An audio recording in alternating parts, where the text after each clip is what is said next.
Hannah Thorsen. Hannah's not just a name, it's a symbol of resilience, creativity, and success. Hannah is reshaping the game in the financial service industry. But it's not just about work for Hannah. She's a force for good, championing those who may not know that they need the help or the services that she provides. In this episode, we're going to dive into Hannah's journey, exploring the highs, lows, and the lessons learned along the way.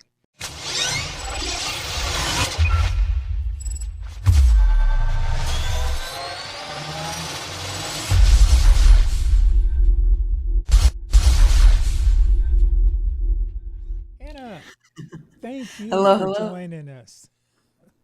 I'm glad to be here. Thank you so much. I wasn't expecting quite the introduction, and I haven't really been on very many podcasts, so this is kind of new for me, but I'm excited. Okay.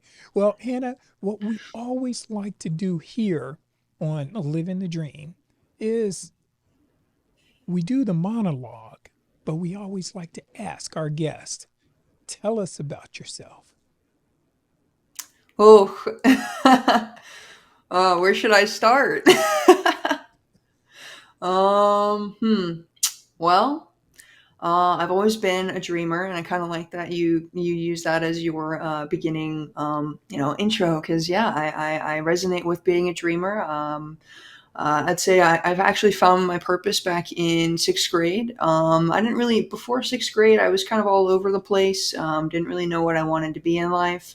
My dad kind of raised me up on video games, and that was and still is a very big part of my heart and just kind of how I go about life. But pretty much, I found somebody by the name of Markiplier in sixth grade. He's a gaming YouTuber, and I pretty much realized that you could play video games, make money, and make people happy all at the same time. And I realized that's what I want to do. I want to make people happy. I want to make people smile. And what better way than to start off with gaming? So I went through my journey as a gamer. I started my first YouTube channel when I was 15, and then pursued that for about 5 years. And then we got to around 2020, and some significant things started happening in my life that made me kind of change the way that I was going about my dreams. So towards the middle of 2020, my grandpa ended up passing away from cancer, and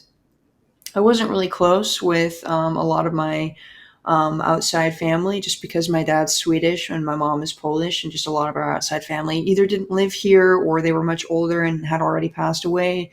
Or unfortunately, a good chunk of my family lineage was affected by cancer. So I really didn't know many of them. So when I got this news from my grandpa, he was one of the only grandpas I had actually met, and I didn't have that big of a relationship with him. And so, I realized, oh my gosh, I've been chasing my dreams still. I haven't really gotten anywhere with this gaming stuff. I'm not really helping people in the way that I want to. So he kind of catalyzed me into the idea of creating some sort of Minecraft cancer event where I could somehow introduce the idea of cancer awareness into the gaming industry. And crazy enough, I didn't end up actually going through with that because the person that I found to try and help me with that idea actually made me CEO of a startup that he was advising called Art Shops. So I actually kind of took that pivot instead and kind of went away from gaming. And so while I was CEO of this startup for about 9 months, I was also taking care of another advisor named Matthew Nowacki within Art Chops. Amazing, incredible man, and honestly, a huge reason why I'm here today as well. He was a AAA game developer for Epic Mickey 2 and some other prestigious titles. And he was just an incredibly loving, incredible man. He taught me so many things. And so he had a pituitary tumor and thyroid cancer. And so while I was learning how to I just turned 21, just got this offer to be CEO, never gone to college, had no idea what I was doing. I was like, all right, let's do it. Screw it. So for 9 months, I was taking care of Matthew. I was his roommate, just kind of helping him out around the house, taking him to his appointments and stuff. But I was also kind of taking charge of art shops. Then, unfortunately, about 9 months later, Matthew ended up passing away, and it was mostly because, in a way, he kind of gave up on himself because the medical system failed him in a lot of different ways, and so, that took a huge hit on my mental, and I had to leave. So I actually moved back in with my parents, and now fast forward, this is pretty much this year, 2023. I moved back in with my pops, and um, you know. He's not very he's not very spiritual, and my mother was very spiritual, and they divorced back in 2018. So I had become spiritual after everything happened with Matthew, and my dad didn't really take too lightly to that, and he put me through some pretty horrible domestic abuse, and so I ended up having to leave. I moved in with my mom. And then about 3 months later, she ended up putting me through some abuse as well, more psychological more than anything. And, kind of just told me that she didn't care that I was going to go homeless, and just kind of tossed a lot of negativity and hate and negative perspectives my way that I understand was coming from, her own childhood traumas and her own perspectives of her own beliefs of what she can do in this world. So, I didn't take it too to heart, but I did realize, hey, I can't be here anymore. So I ended up leaving. And yeah, so pretty much, at that point, I'm now in a city where I don't know anybody. I've moved 30 plus times in my life, so I had no foundation after this happened, and I was very, very blessed to have one friend left, back from sixth grade, actually, as well. She had moved to the place that I'm at now, and her roommate randomly left right when everything happened. So I drove 8 hours up to Washington, and now I'm here. And so I guess to kind of full circle everything, when it comes to just what I do for, as a career now, you're probably like, what does she do now if she was going from gaming to startups? Well, now I'm a financial advisor, because I realized that I've been chasing my dreams since sixth grade, and I've realized that you can't create a genuine you can't chase your dreams unless you have a genuine foundation. And I didn't have that foundation for a majority of my life, and now I am finally I have finally found the foundation, and the one career that I believe can, change people's lives, and genuinely give them the tools and the plans and the strategies and the resources that they need to actually pursue their dreams to a conviction that empowers them to actually get to where they want to go, instead of chasing their dreams for the sake of chasing their dreams and hope they make it. So that's kind of me in a nutshell, I guess. I hope that was a good explanation. And yeah, yeah. No, no, no. That was great right there because that was a authentic testimonial right there. And thank you for sharing that. And Mhm. something that you had mentioned, and that is by making that transition far as from the gaming industry. Not saying that gaming, that's a pretty a major industry right there, and it's continuously Absolutely. growing right there. Absolutely. But something that you mentioned that really resonates, and it kind of comes back to a book that I had been reading, and that was by Walter, I believe it's Wallace Waddle, or yeah, Walter Waddle, and that is The Science of Getting Rich. And the thing is, that really resonate, and that is building that foundation. And it's not saying, oh, yeah, in order for um, that if you're rich or extremely wealthy, that all of your problems are going to be solved. That's not the case right there. But he mainly put in his book, and it made sense, and that is you have to build a foundation in order to help others.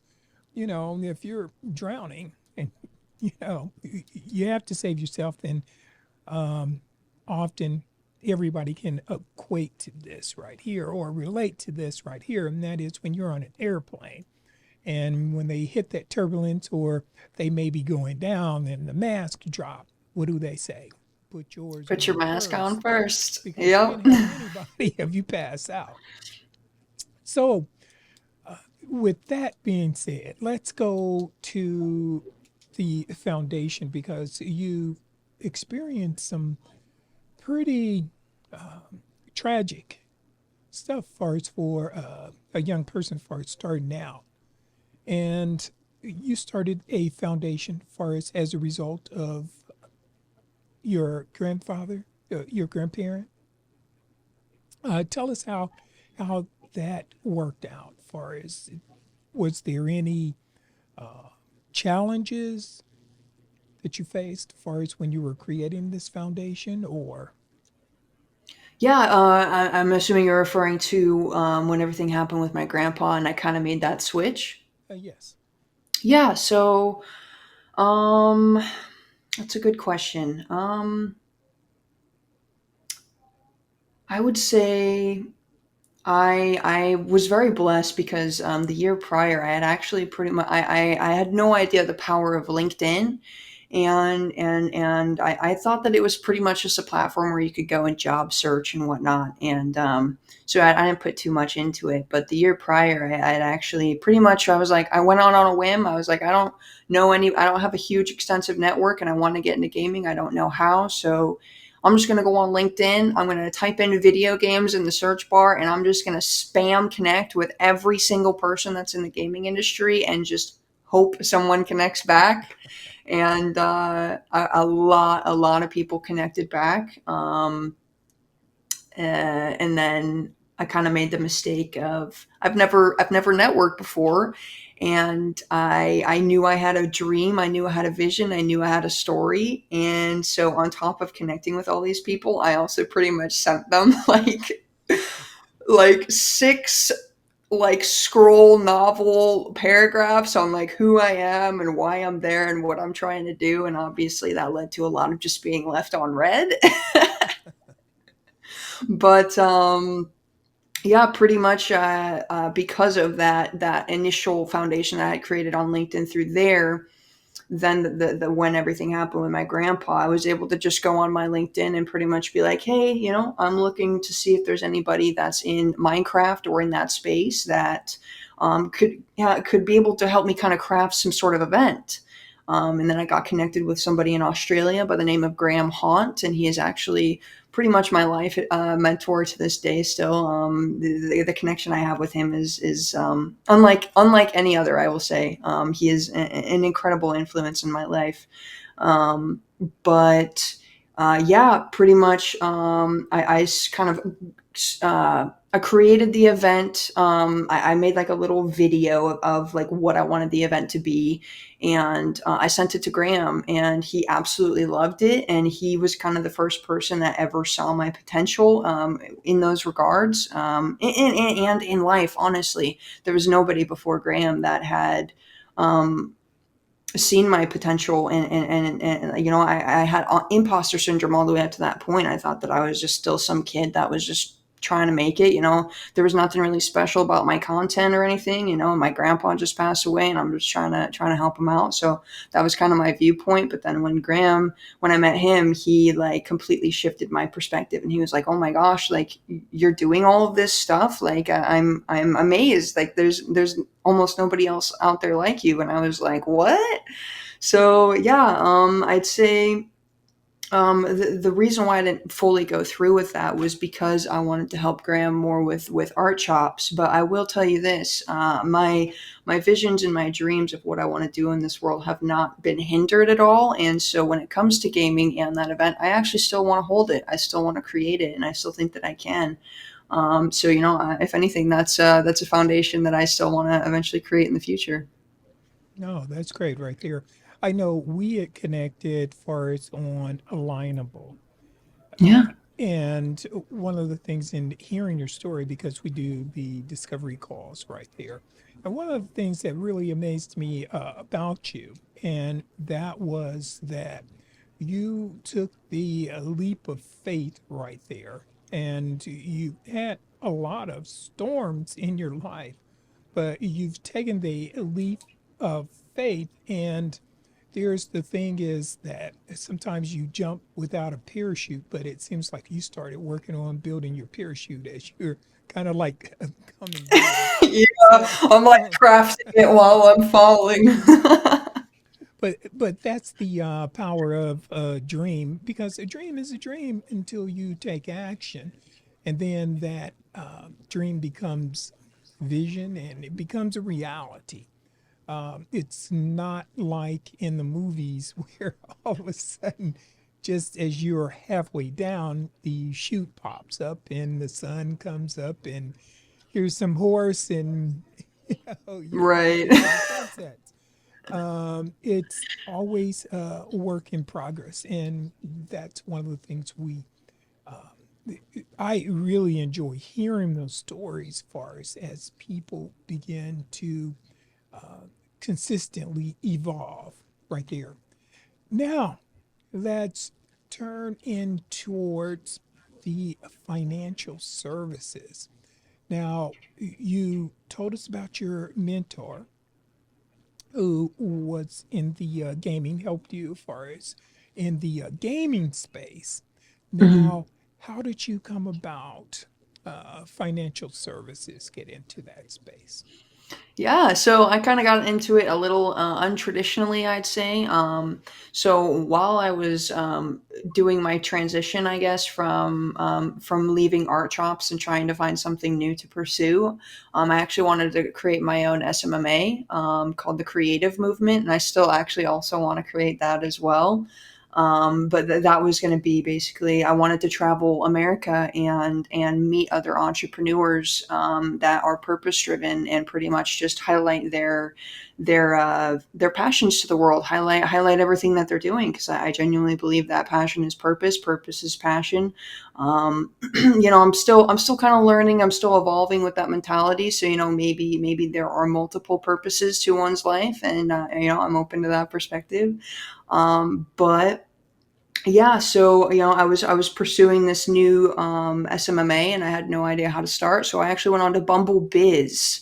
There's the traditional Bumble, that's just the dating app or whatnot, but they have different little sections. One's Bumble like Friends, and then one's Bumble Biz. And so Bumble Biz is strictly for connecting with other people that are entrepreneurs or are in the business world.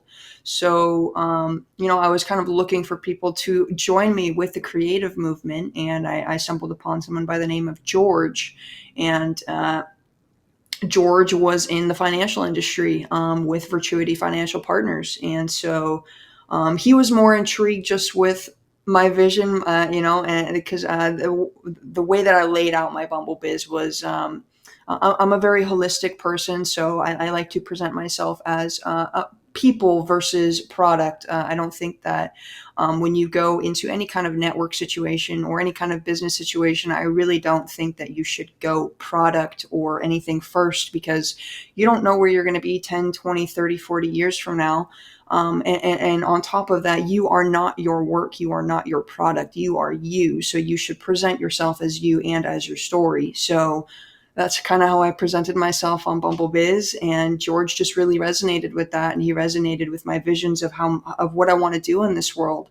And so we just kind of connected over that and kind of started talking, and then he told me about what he does. And I was very intrigued, honestly. I'd never heard about being a financial advisor, honestly. And that's like, how do you not know what a financial advisor is? That is how illiterate most of America is. They don't even know what a financial advisor is, and they don't even know the resources that they can take a part of. So I actually didn't even go forward with George at that time, because I wanted to go full force on the creative movement. Unfortunately, things didn't go to plan. And then pretty much right when my mom left me homeless, I was like, all right, well, things with the creative movement aren't going well. And, I want to get into something that is not a 9 to 5 anymore. I'm over 9 to 5s. I'm ready to step into my leadership potential. I've been inside too long. I just spent the 9 months, in my chair, not talking to anybody, but just helping Matthew. So I was like, I want to get into something that's maybe more salesy or can kind of get me out of my comfort zone. And so, I remembered George from our talks back in February and reached back out to him this August. And yeah, that's kind of how I got everything, I guess, back into action and yeah, working with George again. George isn't my mentor now. We work side by side, but George actually introduced me to Jake, who is my mentor within Virtuity, and it's kind of fascinating. If he does watch this, I'm sure he might smile. But when I first met Jake, he was kind of reserved, He told me his story, and it very much resonated with me. He's been through a lot of challenges and adversities himself. But the thing that he was shy about was his visions and his dreams and his passions. And so when I had first met him, he kind of appeared kind of surface level in a way. He didn't have very grand visions or very grand dreams. And I'm someone where I want to surround myself with other people that are big dreamers, because that's what I thrive on. That's who I am. And so I didn't necessarily vibe with him because I didn't feel like we really had that synchronicity of that big dreams. And then all of a sudden, when I came back and I had George reintroduce me to everybody, something within Jake just kind of awoken almost, because now the way that me and Jake vibe with each other is almost unmatched. Now he talks about how he wants to help people in Africa. He wants to bring things to a global, nationwide level. And he wasn't like that before. So I guess that was also maybe a little bit inspiring in that, maybe I was able to help him get out of his comfort zone, even though he is now my life mentor as well. So yeah. That's great right there. And one of the other things that you had mentioned, and that is that with financial services, that a lot of people don't exactly know what it is, or some that do know. But in some cases, they're thinking you have to be substantially wealthy, when really it's, if you can kind of break it down a little bit of the average person, why it's important for them to be knowledgeable about financial management. Absolutely. I would say finances is essentially the basis of everybody's foundation. Unfortunately, because of the capitalistic society that we live in, we can't survive on just love. We can't survive on just dreams, on hopes, on our visions. We have to use and utilize some of the real world tools in order to be able to pursue those dreams properly. So about 90% of America really is financially illiterate, and a huge factor of that is that a lot of financial advisors in America, they will only sit down with you if you have $1 million or more in your bank account. And there's a problem with that, because that's insinuating that the folks that might not have those luxuries aren't worth the time. And I think that is a really, it's a detrimental, it's I don't have the words for it. It's inhumane almost to strip others of the opportunity to learn about finances properly. I wasn't even, I was in high school. I graduated high school in 2019, and still to this day, I didn't really have that much financial literacy or education within, my high school endeavors. So I think it is so, so, so important that people learn just the basics, what taxes are, what compound interest is, what the actual benefits of life insurance are, how life insurance isn't just for when you pass away, but it is for creating generational wealth. That's how the Rockefellers did it. They used their living death benefits to create a family bank that their family could thrive on for generations to come. Just learning the basic principles of finances and this world, that opens up such a new perspective. At least it did for me, because I realized, like, if I don't know anything about money, but I want to be a millionaire or I want to be rich, how does that work? How can you know nothing about something but want that something? It's a contradiction. So yeah, I'd say it's very, very important just to have that basic foundation, because otherwise you're just going to be left shooting in the dark. When, I've asked people, have you thought about retiring? And they'd be like, yeah. Like, okay, well, how much do you want to set aside? Like, how much do you want by the end of retirement? They're like, I don't know. It's like, really? So you don't, and this is the harsh reality, is people don't start planning for retirement until they get to the age of retirement. And it's like, no, you gotta plan for your retirement way ahead of in advance. So then that way, by the time you are retired, you actually have that set plan. If you don't have that plan, you're just shooting in the dark and hoping that you'll have enough by the time you retire. So I could ramble. I'm actually starting to find a lot more passion within. I didn't used to be this passionate either. It's kind of crazy how quickly I've become passionate within 4 months, because I've only been doing this for 4 months. But yeah, yeah, that's the yeah. So that is something that it, it, at one point in time, I was in the insurance industry or financial service industry. And that was one of the things that I felt passionate about right there. And that was that sometimes people do have a misconception about, okay, how do I create that generational wealth? And that's something that you had mentioned, and that is it had been done um, for quite a long time, for many centuries. The only thing is, people don't know, and if you don't know, you don't know. Exactly. So that's one of that's your passion. As I was reading your monologue, and that's one of your passions right there. It's helping people make those discoveries because they don't know they need that assistance, as far as just like a coach. Uh, and that is, it's beneficial to have that financial coach. So, with that said, Hannah, what would be something, if you knew what you knew now, what would you tell a young Hannah to prepare herself as far as for your new adventures?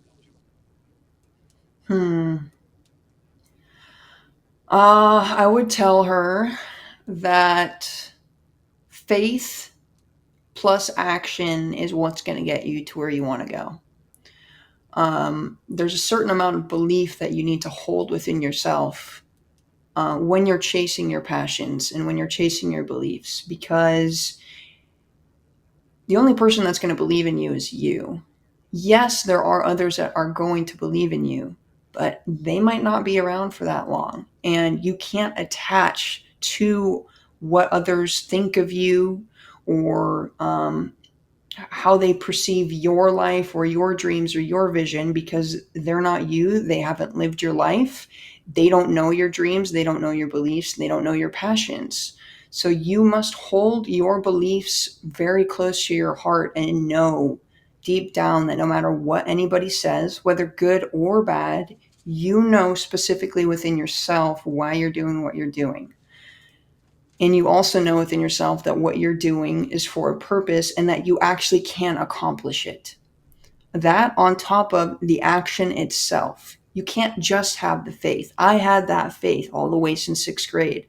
Everybody called me naive. They still call me naive to this day. I have such grand aspirations, and I'm still told you're not going to make it. So you have to have that unwavering faith in yourself, but you also have to take the action. And that's what I was missing. So I would tell Hannah, hey, don't give up on that belief. Keep it up. That is you. That is your purpose. But now you need to put it into actual actionable strategies and steps. You can't just wing it. You can't just, I might try this. Oh, and then I'm going to go and venture into this. So I'm going to venture into this. It's faith, it's action, and it's consistency. Now, had I stayed consistent within the gaming industry, I probably would have made it. Maybe. Honestly, I was doing pretty good. But I wasn't carrying out the proper actions. So yeah, I'd say that'd be the main thing. Well, Hannah, we're going to get ready and wrap things up, but it's been a pleasure as far as having you on the program. Well, before we let you go, how can people get in touch with you?